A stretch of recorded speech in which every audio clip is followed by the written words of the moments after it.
I'm thinking that the dark background probably wasn't my brightest idea, but anyway. Hi everybody, it's great to be here today. My name is Maria. I'm going to talk about human-centric approach to change. Now, first, let me just ask, how many of you have experienced significant change in your personal or professional lives?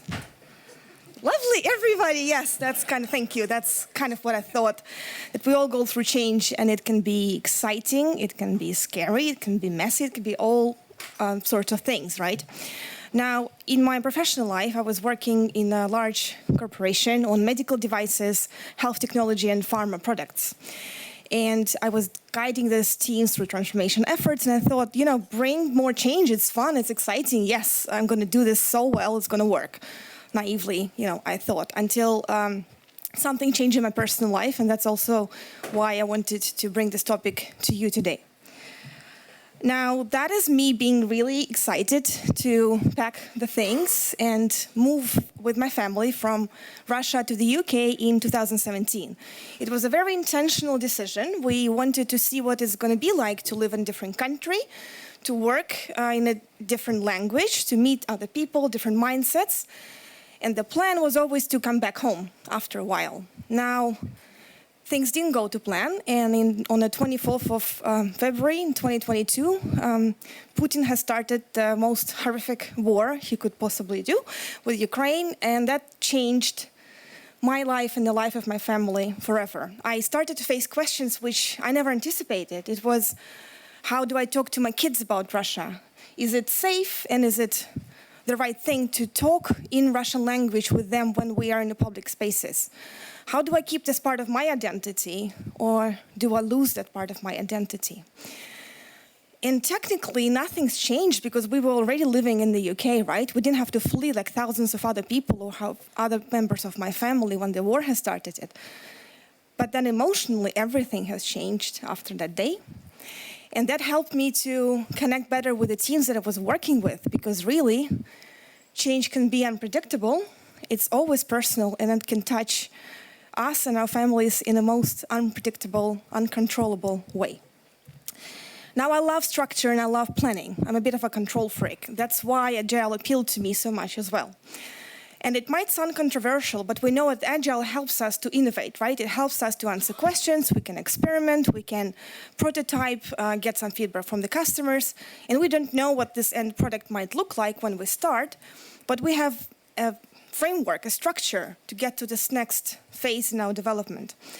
With change, it's somewhat similar. We have all of these structures and methodologies and books and things we should do in order to help people go through change. But then it always touches us as individuals, and you never know how it's gonna go. Now, in the morning, we already heard that the products fail and they don't work, so I'm just going to add to this nice optimistic view that not only products fail, but transformations also fail. So 82% of them fail because of people resisting to change. People don't want to do what you want them to do, use their products, use your solutions, or work in the way you're asking them to. Now I'm going to share a couple of stories that are going to demonstrate how it can show up in a team. I was once coaching a team which never ever had a Lean and Agile experience before.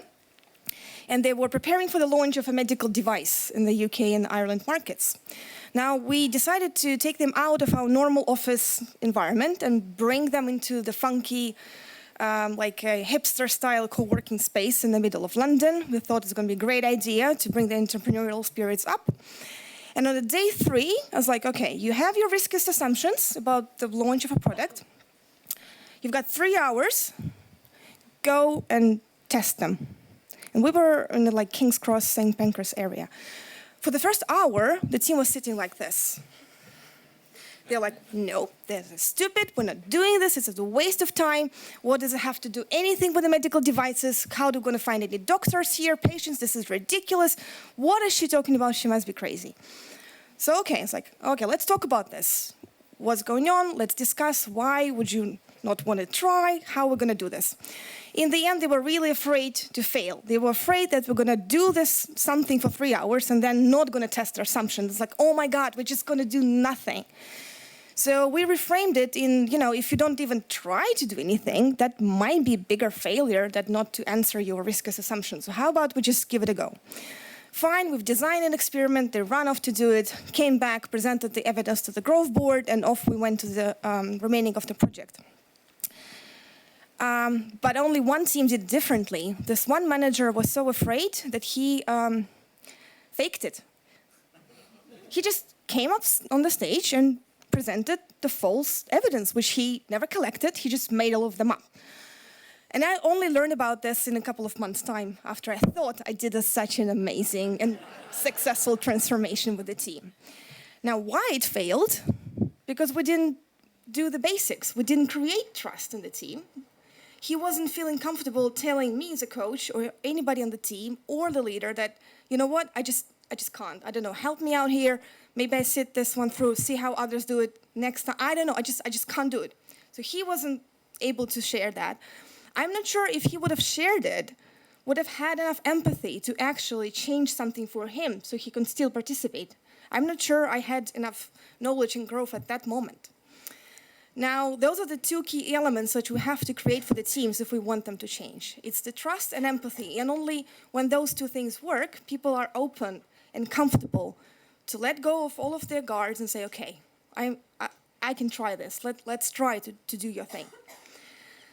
That can also show up in the enterprise level projects. So one of the latest projects I did was we wanted to put dashboard up that measured the impact of the transformation. A very hard thing to measure, like how do you measure transformation? Anyway, I gave it a go. I love things that are scary and new and complex. The idea was to bring radical transparency, that every team in every part of the world can see each other's results, which was supposed to drive, best practice sharing and learning, co-creation, because we're all accountable for this one big result that we're going after, right? But what people saw was, oh my God, they're going to see my KPIs, and they're going to talk about my failures, and there's these numbers that I sold, what I was supposed to sell. Oh, I just can't do this. Individual responsibility. Everybody's going to point fingers, it's too much. So we were testing with 5 countries at the time. Thank God we had enough trust between the teams to get to understand what was going on when they were resisting to launch our dashboard. And just subtle changes helped us to succeed. So we decided we're going to call those signals. We're going to talk about percentages and trends. We don't need hard numbers. We're only going to show information about the team if it's had 5 people or above. So you can never track down to the individual person and their performance. And let's face it, data doesn't drive any decisions. Only people do drive decisions. So instead of trying to build this capability of how we're all going to engage with the numbers and dashboards analytics, which not everybody's comfortable with, we're going to say, okay, what does the data tell us? How does it inform our decisions? And that already calmed everybody down. It was like, okay, this we can live with. So the two things I've talked about already was the trust and empathy. And the third one would be the flexibility. You need to be able to listen to the teams you're working with, to create the atmosphere of psychological safety so they can openly share their thoughts and fears and ideas with you. And then you need to try to meet them where they are. Because if you keep doing your processes and your methodology as the book tells us to, then, what's going to happen? You're going to fall into this cake on the floor with the 82% of transformations that fail. So I just want to leave you with one thought, that next time you go to your teams and you drive them from the change experiences, make sure there's a human-to-human connection. You create this trust and empathy, and the transformations that you're leading are going to be sustainable, scalable, and lasting. Thank you.